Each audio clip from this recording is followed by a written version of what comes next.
Bom dia, esta é a sua Cor do Dinheiro do dia 30 de agosto do ano da graça de 2022. O meu nome é Camilo Lourenço e, como sabe, todas as manhãs estou aqui às 8 da manhã, hoje é mais cedo, para lhe analisar a economia e a política nacionais e também a parte internacional que nos diz respeito a nós. Ora, como eu alertei ontem, vou ter um voo daqui a bocadinho, portanto preciso estar no aeroporto a tempo e horas, o que significa que o programa tem que começar mais cedo do que é habitual. Bom, antes de irmos ao programa de hoje, quero lembrar que vai ser totalmente impossível fazer o Think Tank de hoje. Como sabe, o Think Tank costuma ser feito à terça-feira pelas 18 horas e, portanto, eu, Jorge Marrão e o Joaquim faremos o programa no outro dia. Estou a tentar perceber em que dia é que vai ser, se vai ser amanhã ou se vai ser na quinta-feira, mas eu ainda durante o dia de hoje dar-lhe conta disso, no máximo amanhã de manhã, pelas 8 da manhã. Ora bem, e antes de irmos ao programa de hoje, quero só lembrar que este canal tem uma parceria com a Prozis, o que significa que quando você for ao site fazer compras, ali na saída tem uma coisa chamada cupom promocional e escreve lá Camilo e tem automaticamente um desconto de 10%. Ora, without further ado, let's do it. Quero dizer que acordei pelas 4h30 da manhã e a primeira notícia que tive foi a doutora Marta Temido, Ministra da Saúde, demitiu-se. Eu já vou a isso, vou alterar completamente toda a história que tinha planeado. Tinha começado pela parte energética, com as notícias da União Europeia ontem, mas vamos ter que refazer isto por causa da questão da demissão da Ministra da Saúde. Bom, mas antes de mais, vamos antes ao período de ordem do dia.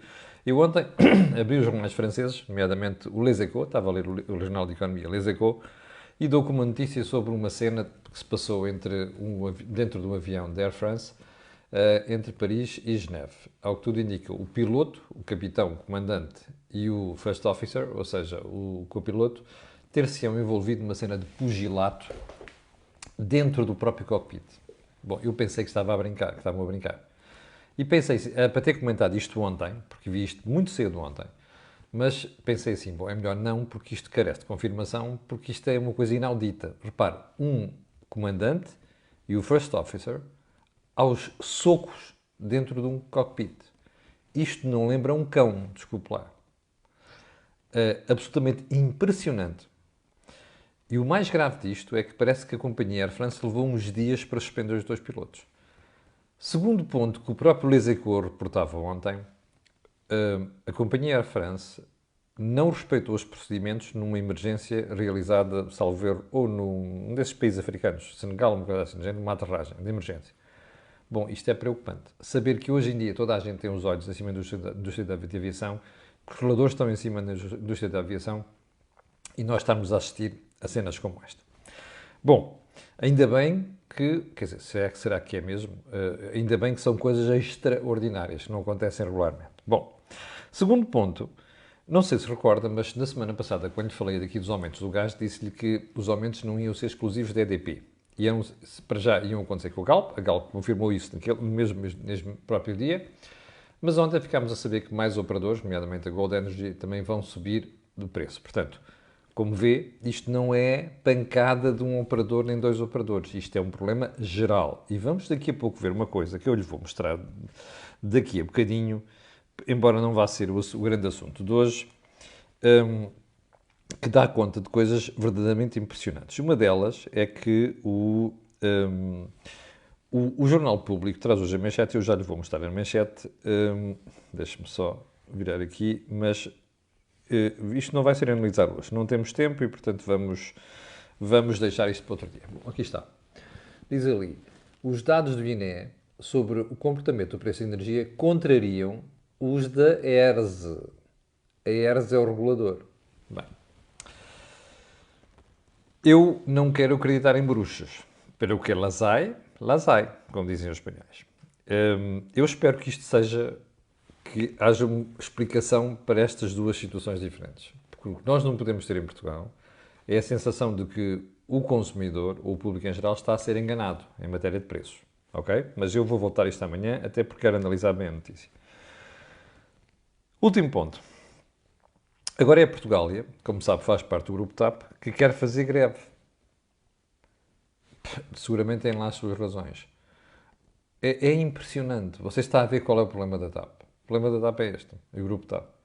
é que a malta recebe 3.500 milhões de euros e continua a piar. Tiveram todos caladinhos, no pior momento em que se pensou mesmo que a empresa ia fechar. Agora que o contribuinte meteu lá o dinheiro, estão todos a levantar a cabeça. Ó Dr. Pedro Nuno Santos, que eu sei que vê isto, pelo amor de Deus, despache aquela empresa rapidamente. Venda. Já que não o quis fechar, venda. Pode ser que nas mãos de algum grupo europeu, nomeadamente da Lufthansa, ou da Air France, ou o Raiko Parta, a malta perceba o que é aviação. E pode ser que o contribuinte português passe a ser um bocado mais poupado a estas verdadeiras faltas de vergonha.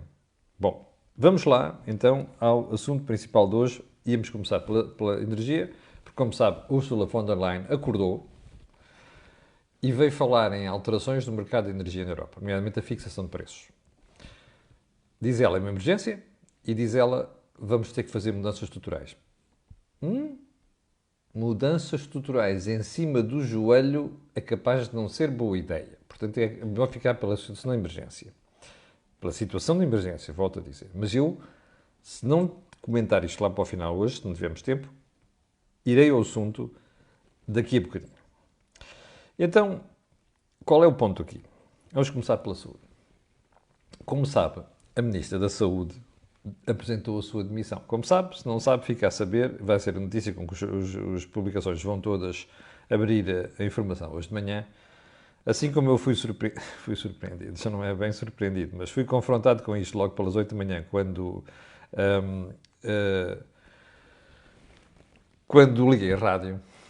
A verdade é que isto não me surpreende de todo, não é? E não me surpreende de todo porquê? Porque toda a sucessão de notícias das últimas semanas apontava para uma situação de insustentabilidade da Ministra da Saúde. Mal ou bem, na semana passada, no Jornal de Negócios, no artigo diário, salvo erro de quinta ou sexta-feira, eu depois comentei aqui no programa da manhã, eu escrevi o seguinte: Marta Temido já não se levanta. Como viu, esta madrugada, a doutora Marta Temido já não se levantou. É irrelevante saber se foi ela que apresentou a demissão ao Primeiro-Ministro ou se foi o Sr. Primeiro-Ministro, depois com a sucessão de casos das últimas semanas, decidiu convidá-la a demitir-se. É irrelevante. O que interessa aqui é que a senhora se demitiu. Eu já vou uma percepção final sobre isto daqui a bocadinho. Mas por onde é que eu queria pegar? Por onde é que eu queria pegar? Pelo episódio que soubemos ontem à noite. Uma grávida que foi transferida do Hospital de Santa Maria para o Hospital de São Francisco Xavier, ao que tudo indica uma senhora indiana que estava em Portugal de férias, 34 anos, repare, com uma situação grave, pré-eclâmpsia, acho que é assim que se diz. E qual é que foi o problema? Não havia lugar na neonatologia do Hospital de Santa Maria. Repare de quem estamos a falar. Hospital de Santa Maria. Não estamos a falar de um hospital Zé qualquer de província, o hospital Zé qualquer das grandes cidades. Era o Hospital de Santa Maria. A senhora tinha sido detectada um problema grave e, como não havia vaga, estava estável, foi transferida para o Hospital de São Francisco Xavier. Na ambulância tem uma paragem cardiorrespiratória, está a 17 minutos naquela situação. Portanto, eu não sou médico, mas todos nós sabemos que ao fim de 17 minutos de paragem cardiorrespiratória sem conseguir ser reanimada, a pessoa está morta, não é? E foi o que aconteceu. Graças a Deus, os médicos conseguiram salvar a criança. Mas repare, se isto não fosse grave, eu remeto para uma conversa da semana passada. De que é que estamos à espera para perceber que nós temos uma emergência e um caos na saúde? Eu perguntei isto várias vezes ao longo das últimas semanas. E lembro de um desses programas ter dito: se calhar estamos à espera que ocorra uma morte para percebermos o quão grave é a miséria em que o socialismo deixou o Serviço Nacional de Saúde. É isto mesmo, o socialismo deixou o Serviço Nacional de Saúde. O Serviço Nacional de Saúde está brutalmente pior do que estava quando a Troika aqui esteve. O que é uma coisa impensável, percebe? Esse é o problema. E tivemos a prova com esta história, não é só única, não foi a única. Esta história, parece que ocorrida há uma semana, é gravíssima. Isto mostra-lhe o Estado, o desinvestimento, a falta de política. Percebe? Política há 5 anos, no SNS já não diga mais, que a senhora não tinha. Mas não é só a senhora, é quem está acima dela, como vamos ver. Bom, é que ontem, ainda, o bastonário Miguel Guimarães voltou à carga. Já lhe tinha falado dele na semana passada. E veio outra vez alertar para uma coisa gravíssima que é, por este andar vamos chegar ao inverno e não vai haver urgências. Mas não é da obstetrícia e ginecologia. É outras urgências porque faltam especialistas noutras áreas. E o bastonário recordou ontem a carta que uma série de internos, são 1400 e tal, mas quase metade assinou aquela carta, enviada a 17 de agosto à Sra. Ministra da Saúde. Ela nunca chegou a falar do assunto. Está isto no meu artigo Jornal de Negócios de hoje. Esta carta dos internos tinha sido precedida de uma outra no início do mês dos próprios especialistas desta área, dirigida à Sra. Ministra da Saúde. Até agora, soube-se alguma coisa? Zero. A situação é o que você vê. Bom, o que é que a Ministra da Saúde andou a fazer isto tudo, a fazer durante este tempo todo? Eu não sei.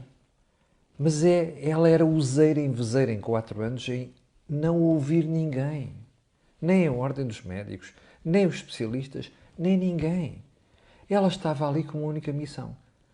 Fazer uma política de esquerda. Assumidamente de esquerda, como ela disse, na primeira conferência de imprensa que deu, quando chegou ao Ministério da Saúde. O resultado está à vista. Eu, se isto chegar à Sra. Ministra da Saúde, que ainda é Ministra, eu vou-lhe fazer só uma pergunta. Está satisfeita? Está satisfeita com a burrada que fez no Sistema Nacional de Saúde? Eu não estou satisfeito com a sua demissão. Mas há uma coisa que nós temos que perceber. A vergonha, percebe, que a República deve ter, já devia ter aconselhado a senhora a ir para casa mais cedo. Porque foi preciso chegar a esta situação da grávida que morreu numa ambulância para a senhora meter o pé fora do Ministério. A última pergunta que eu tenho para a sua doutora Marta Temido é esta. O que é que andou a fazer este tempo todo? A ouvir a Internacional? O hino a Internacional, como a senhora disse, enquanto o SNS caía à sua volta fragorosamente? É isso? É a senhora que gostava de ouvir a Internacional quando estava estressada. Foi isso que a senhora Ministra andou a fazer. Já agora só mais uma coisa. Quando soube da notícia da grávida que morreu na ambulância, que é uma coisa que deve estressar qualquer pessoa, a senhora foi ouvir a Internacional? Bom, ficam as perguntas no ar. Eu espero que esta senhora nunca mais na vida, eu acho que ela devia trabalhar fora do SNS, nunca mais na vida nos venha falar de SNS, ok? E de Serviço Nacional de Saúde Público e o Diabo 4, porque ela foi uma das coautoras da morte, do fracasso, da miséria, do caos em que está o SNS. Mas não é só ela. É o patrão dela.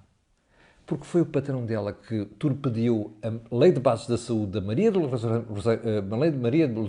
Belém Roseira, socialista, ex-ministra da Saúde, uma pessoa muito sensata. E foi o patrão dela que apadrinhou o estoiranço das PPP na saúde. Porquê?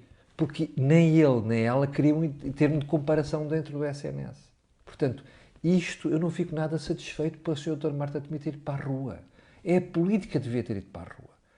E aqui quem devia estar a admitir-se hoje é o Sr. Primeiro-Ministro, não é a Ministra da Saúde. Porque ele calcionou tudo aquilo que andou a ser feito nos últimos tempos, que é um escândalo no SNS. Literalmente um escândalo. Ok? Bom. Segundo ponto da conversa de hoje. Eu tinha falado ontem sobre os juros e a dizer-lhe a gravidade do fenómeno da situação. Olha, mesmo ontem, os juros recomeçaram a subir. E subiu, porque eu disse-lhe aqui que o Fed ia assumir uma posição dura, o BCE assumiu a seguir, os mercados perceberam, isto agora vai para ali em cima. O Euribor, pumba, pumba. A taxa há 6 meses. Passou pela primeira vez 1% em 10 anos. Ok? Veja bem isto. Havemos de voltar a isto no dia destes pé de meia que vai arrancar em setembro. Mas o pior disto é que não foi só a Euribor. Foi as próprias taxas de juros dos Estados. Portanto, as taxas dos soberanos, como se costuma dizer. Eu vou-lhe dar vários números. Na Alemanha pulou para 1,94% a 10 anos. Okay? Quase 1,5%. Agora veja a Itália. 3,78%. Veja a Espanha. 2,68%. E veja Portugal. 2,56%. Eu tenho a sensação que o BCE hoje vai entrar nos mercados que é para não deixar isto deteriorar-se.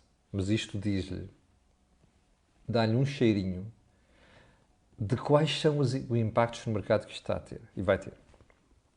Mas, já reparou na subida de Portugal? É que a taxa de juros portuguesa há 10 anos subiu ontem. Curioso. Subiu num dia a seguir, dia útil, em que a DBRS, que é uma agência de rating, sobe o rating português. Os outros estão à espera de saber se vai haver recessão, qual vai ser o impacto em Portugal. A DBRS, que é um tipo de conjunto de freteiros, não é? Foi logo a correr subir isto. Aliás, a DBRS foi quem nos salvou durante o período em que o BCE andava a intervir nos mercados. Bem, quando eu digo freteiros, é no sentido de que, bem, isto num momento como este, vocês sabem já o rating, isto devia ter esperado, mas enfim. Mas repare, a DBRS sobe o rating e os mercados duvidam de nós. Eu não sei se em São Bento alguém está a tomar nota disto. Não é só em São Bento, em La Moncloa. E acho que é o Palácio, não é o Quirinale, acho que é do Presidente da República em Itália. Não me lembro qual é que é o Palácio do Primeiro-Ministro em Itália. Eu conheço, não me lembro, conheço, já lá estive. Mas uma coisa é certa, isto é um aviso para estes países. É que sem o seu BCE eles não sobrevivem. É que os mercados estão a dizer, apesar de subirem o rating, eu duvido da vossa capacidade de pagar juros. É o que está a dizer Portugal. Espero que o Sr. Primeiro-Ministro tenha tomado nota disto e o Sr. Ministro das Finanças antes de aparecerem para aí com triunfalismos. Ponto seguinte.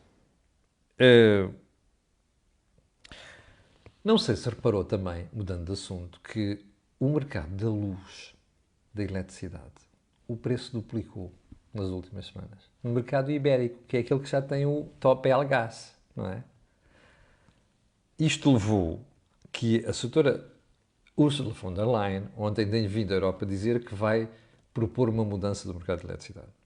Eu ia tocar nisto hoje, não temos tempo, mas a única coisa que quero dizer é isto. Não se consegue fazer intervenções de emergência e reformas estruturais.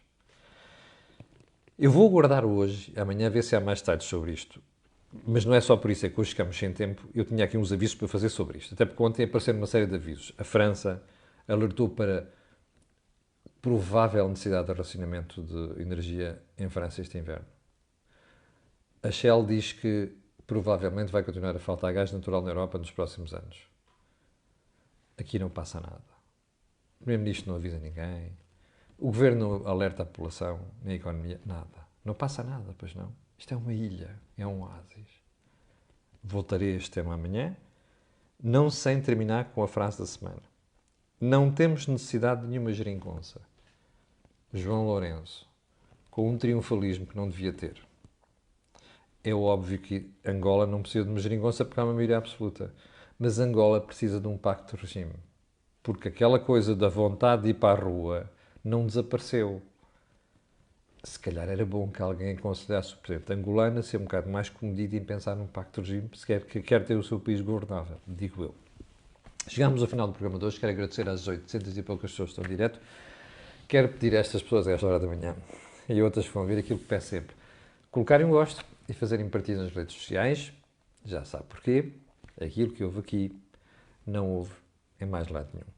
Eu voltarei em Praga, República Checa, se o avião não cair, ou hoje à noite com uma entrevista, ou amanhã de manhã com o acordo do dinheiro. Mas também, em princípio, amanhã ao final da tarde já estarei em Lisboa. Muito obrigado, tenham um grande dia e não se esqueça, o Think Tank não vai ser hoje às 18 horas. Eu amanhã anunciarei quando é que vai ser. Muito obrigado, com licença.